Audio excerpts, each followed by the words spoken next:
Okey, tengok. Orang ada di dalam penjara. Sebelah sana pun orang dalam penjara. Saya dah kata tadi, jangan hai saya, kau hai juga.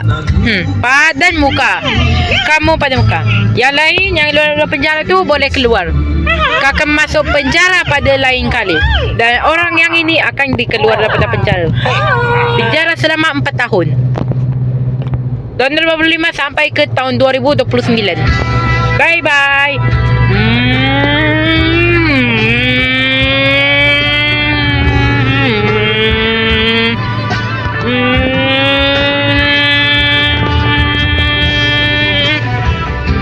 Bye. Keluar. Adalah bagi saya renkan.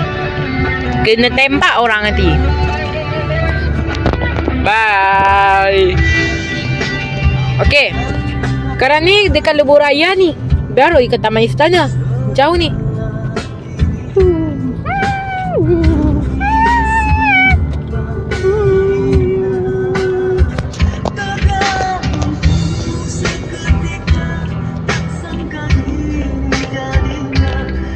Oh, serigala sakit. Mari.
Okey.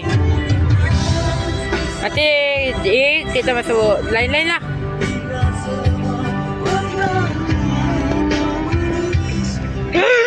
Allah, siapa kamu keluar penjara ya? Ha? Oh, mana orang ni? Mana orangnya ya? Kalau hilang, polis akan cari, akan masuk penjara selama 8 tahun.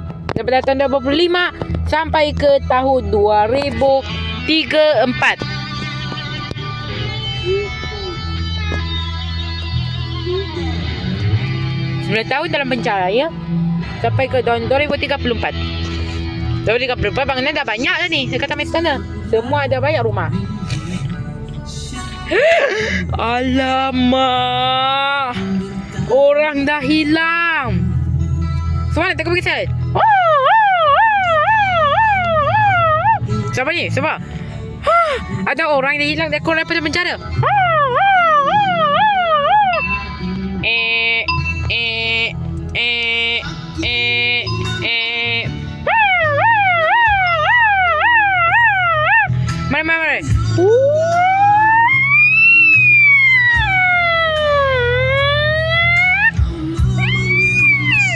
Pap. Masuk penjara sekarang. Pap. Masuk penjara sekarang. Masuk penjara. Pap. Masuk penjara. Pap. Masuk penjara sekarang juga. Kalau tidak, kena denda 80,000. Pap. Masuk penjara sekarang juga. Pap. Pergi masuk penjara sekarang atau denda 80,000. Betul. Klik. Terima kasih. Kamu boleh keluar daripada penjara. Okey. Dia dah keluar daripada penjara. Kita ada kecemasan.